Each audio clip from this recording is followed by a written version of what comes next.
एक तरफ कश्मीर में सुरक्षा बल आतंकियों की खोपड़ी खोल रहे हैं, तो दूसरी तरफ ब्रिटेन के पेट में जोर का दर्द हो रहा और आतंकी हमले के बीच ब्रिटेन में कंजर्वेटिव पार्टी के सांसद मार्को लोंघी ने पीएम मोदी के खिलाफ जहर उगल दिया। इतना ही नहीं, ब्रिटेन के सांसद ने तो यहाँ तक कह दिया कि कश्मीर की आवाज मैं बनूंगा। इसको लेकर उसने एक लेटर भी जारी किया, लेकिन अब वही लेटर इसे फंसाने का काम कर चुका है, क्योंकि इस लेटर के बाद उसकी जमकर फजीहत हो रही।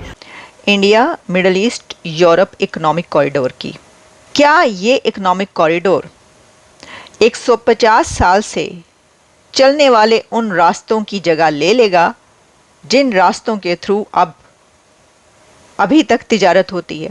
150 ईयर्स से जो कॉरिडोर्स ट्रेड के लिए इस्तेमाल होते हैं दुनिया भर में, क्या उस रास्ते का ऑल्टरनेट साबित होगा? इस पाकिस्तान की हालात देखते हुए बहुत ही बड़ा एक शिफ्ट मारा है पत्रकारों ने भी, पाकिस्तान के सत्ता ने भी, सब ने। क्योंकि एक चीज तो अब साफ हो गई है कि 8 फरवरी को हो रहे हैं चुनाव, जिसमें बात करें तो हफ्ते भर से भी कम का समय बचा है आज की बात करी जाए तो। अब इसके बाद जो सरकार आएगी, 5 साल तो उम्मीद करना बेकार है, लेकिन 3, साढ़े 3, 4 साल तो चल सकती है। 4 साल से ऊपर जिन्होंने बिताए हैं वो मात्र 3 प्रधानमंत्री रहे हैं पूरे पाकिस्तान के इतिहास में, वरना 3, साढ़े 3, 2.5 इतने में ही सरकारें गिर जाती हैं, फौज जो है वो गिरा देती है बार बार। लेकिन हाँ, अगले कम से कम 3-4 सालों के पर्सपेक्टिव से भी कोई ना कोई सरकार आने वाली है, इसलिए जरूरी है कि भारत के साथ में अच्छे रिश्तों की बात फिर से करी। कंजर्वेटिव पार्टी के सांसद मार्को ने चुनाव के बीच एक सार्वजनिक पत्र जारी किया था और ब्रिटेन में रह रहे पाक मूल के लोगों से बाकायदा अपील की थी, जिस पर ब्रिटेन ने उन्हें निशाने पर लेना शुरू कर दिया। अब उन्होंने अपने पत्र में क्या कहा? जो पाकिस्तानी ब्रिटेन में रह रहे हैं वो चुनाव में उन्हें ही वोट दें, क्योंकि संसद में सिर्फ वही हैं जो कश्मीर के लिए उनकी आवाज बनेंगे। रुकिए, वोट पाने के लिए इस ब्रिटेनी सांसद ने तो अपने लेटर के जरिए पीएम नरेंद्र मोदी पर भी निशाना साध दिया। उसने ये तक कह दिया कि मोदी फिर पीएम बन गए हैं, तो अब उन्हें आने वाले महीने कश्मीर के लोगों के लिए और कठिन होने वाले हैं। चुनाव जीतने के लिए पीएम मोदी की आलोचना करने वाले लेटर में लोंघी ने और क्या कुछ लिखा? उसने लिखा कैसे वो कश्मीर के लोगों के प्रति भारत सरकार के अत्याचारों के खिलाफ बोलने में सबसे आगे रहें और पूछते हैं संसद में कश्मीर के लिए कौन बोलेगा। पत्र में कहा गया, हाल ही में हमने प्रधानमंत्री नरेंद्र मोदी की भाजपा को भारत में दोबारा निर्वाचित होते देखा है। इसका मतलब है कि आने वाले महीनों में कश्मीर के लोगों के लिए और भी कठिन समय होगा। नरेंद्र मोदी ने हाल ही में स्पष्ट कर दिया था कि वो कश्मीर को पूर्ण राज्य का दर्जा देने जा रहे हैं। पत्र को समुदायों को विभाजित करने का शर्मनाक प्रयास कहा। उन्होंने कहा, ये मुस्लिम और हिंदू दोनों समुदायों के लिए अपमानजनक है। लोंघी लोग जिस तरह की राजनीति में लगे हुए हैं उसे कतई बर्दाश्त नहीं किया जाना चाहिए। ऋषि सुनक की पार्टी को पहले देश को तवज्जो देनी चाहिए और लोंघी के चुनावी अभियान को अपना समर्थन वापस ले लेना चाहिए। लोंघी लोगों को ब्रिटिश भारतीयों को अलग थलग करने के प्रयास के लिए माफी मांगनी चाहिए। खैर, ऋषि सुनक की पार्टी के सांसद को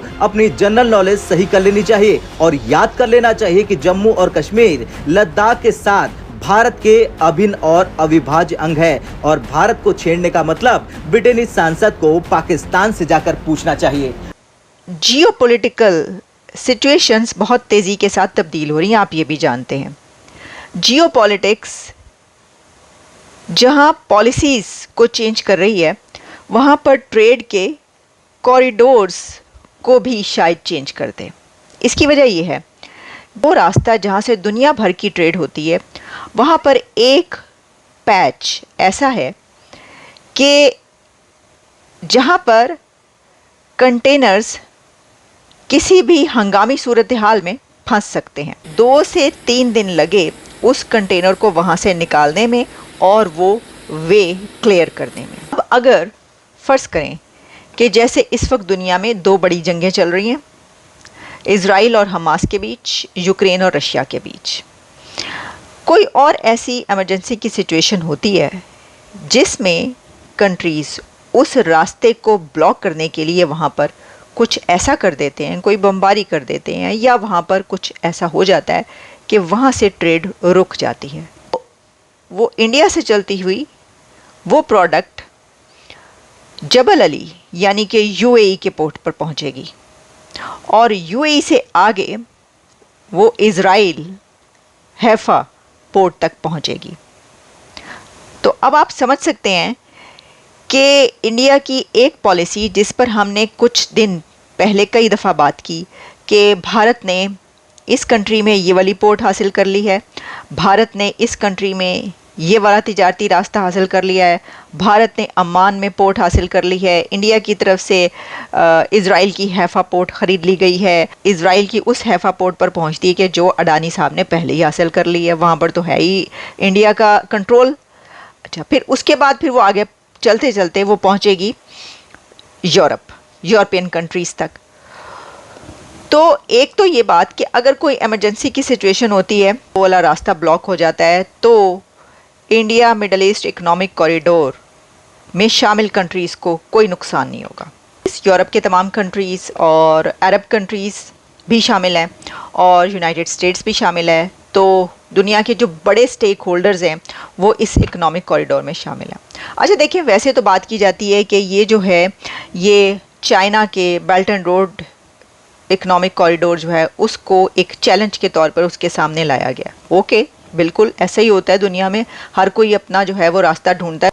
ये चाइना के लिए एक बहुत बड़ा चैलेंज कहा जा रहा है। चाइना के ऊपर एक ये बात की जाती है कि चाइना अपने जो उसके प्रोजेक्ट्स हैं उसके अंदर वो ऑनेस्टी के साथ, या उसमें बहुत सारे लूप होल्स होते हैं और उसका बहुत कर्जा चढ़ जाता है, उसमें ट्रांसपेरेंसी नहीं होती उसके प्रोजेक्ट्स में। पाकिस्तान जो है वो सीपैक की वजह से चाइना के बेल्ट एंड रोड कॉरिडोर जो है उसका एक बहुत बड़ा हिस्सा है, यानी कि मेन स्टेक होल्डर्स जो हैं उसके अंदर पाकिस्तान मौजूद है। पाकिस्तान बल्कि चाइना के बहुत बड़े स्टेक्स हैं पाकिस्तान के अंदर, और भारत से जो पाकिस्तान के रिलेशंस हैं, जो राइवलरी है या जो भी आप उसको कह लें, एक इतने बड़े कंट्रीज़ के साथ क्या राइवलरी एक छोटे कंट्री की, लेकिन बहरहाल जिस तरीके से चाइना इंडिया अरब यूरोपीय यूनियन इकोनॉमिक कॉरिडोर को देखता है उसी नज़र से पाकिस्तान भी देखता है।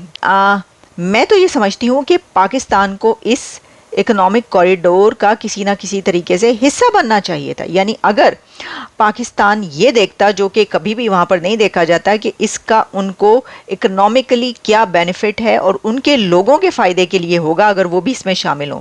और सऊदी अरेबिया और दूसरे कंट्रीज़ के साथ पाकिस्तान कहता है कि जनाब बहुत गहरे ताल्लुकात हैं। एक बार पाकिस्तानियों की तरफ से लाल टपकाने का प्रोग्राम चालू हो चुका है। एक बार फिर से वही सब हमें देखने को मिल रहा है, वही जो पहले पुराने वादे थे नवाज शरीफ का, क्योंकि लगभग पक्का माना जा रहा है।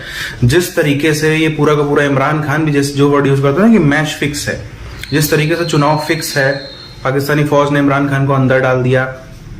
10 + 14 + 7 यानी कि टोटल 31 सालों की सजा इमरान खान को अगर मैं बात करूं तो अभी मिल चुकी है। अभी हो सकता है हफ्ते भर बाद हम लोग बात करेंगे तो वो 31 बढ़ के और 10-20 साल उसमें और बढ़ जाएंगे। शायद 100-200 साल की भी सजा इमरान खान को अगर मिल जाए अगले 15-20 दिन में, तो कोई इसमें आश्चर्य करने जैसी बात नहीं होगी। तो इमरान खान तो कहीं ना कहीं गेम से बाहर हो चुके हैं। इमरान खान पर एक ही रास्ता है, क्रांति कर दो, हर तरफ आगजनी कर दो, हर तरफ जो है वो तोड़ फोड़ कर दो, आर्मी चीफ के घर पे हमला कर दो, इसके घर पे हमला कर दो, पूरी तरीके से अपना शासन ले आओ, जो है तख्ता पलट कर दो। इसके अलावा अब इलेक्ट होकर के इमरान खान के लिए आना नामुमकिन हो गया है। नवाज शरीफ का फाइनल है कि नवाज शरीफ इसीलिए विदेश से बुलाए भी गए हैं। फौज ने कह दिया कि चलो जो भी हो वोट नवाज शरीफ को हम दिलवा देंगे, नवाज शरीफ को हम सत्ता फिर से सौंपने जा रहे हैं। और नवाज शरीफ के बारे में आप बहुत पहले से जानते हैं, ये एक दो मुहा सांप है। इस व्यक्ति की आज से नहीं, अटल जी के समय से ही ये नीति रही है कि एक तरफ यहाँ भारत से दोस्ती की बात करो, दूसरी तरफ जो है यही दूसरे दो मुहे सांप की तरीके से डस लो। 14 में भी आप देखो जिस तरीके से नरेंद्र मोदी जी का जब शपथ ग्रहण समारोह हुआ था तो नवाज शरीफ को बुलाया गया था, उस समय वही प्रधानमंत्री था। उसके बाद भी हमने देखा किस तरीके से उरी का मामला हुआ, अलग अलग मामले हुए। इस व्यक्ति ने बार बार अपने रंग दिखाए हैं। अटल जी के समय में हमने कारगिल वॉर भी देखी, सब कुछ देखा। तो इसके कैसे आगे रिश्ते रहने वाले हैं भारत से, ये तो बताने की भी जरूरत नहीं कि आखिरकार आने वाले 3-4 सालों में पाकिस्तान के रिश्ते कैसे रहेंगे। जो बड़ा सवाल है वो ये उठ रहा है कि भारत अब इस पे क्या रिस्पॉन्स होता है। या तो भारत जैसे अब तक इग्नोर करते आया है वैसे इग्नोर कर देगा, या भारत जो है वो स्ट्रिक्टली अब जो है कुछ मना करने ऐसा करेगा कि अब तक हमने देखा इंडिया इग्नोर कर देता है। ये कितना भी बोलते रहे, बात करते रहे, आपको पता होगा कि पिछले 2 सालों से इन्होंने बार बार दिल्ली में अलग अलग टीमें भेजते रहे, जो दिल्ली में रह करके जिनका यही काम है इंडिया पाकिस्तान के रिश्ते मजबूत कराओ। सबको जो है वो इग्नोर किया जाता रहा, बिल्कुल भाव नहीं दिया गया। वही मुझे भी लगता है आगे प्रक्रिया चलती रहेगी।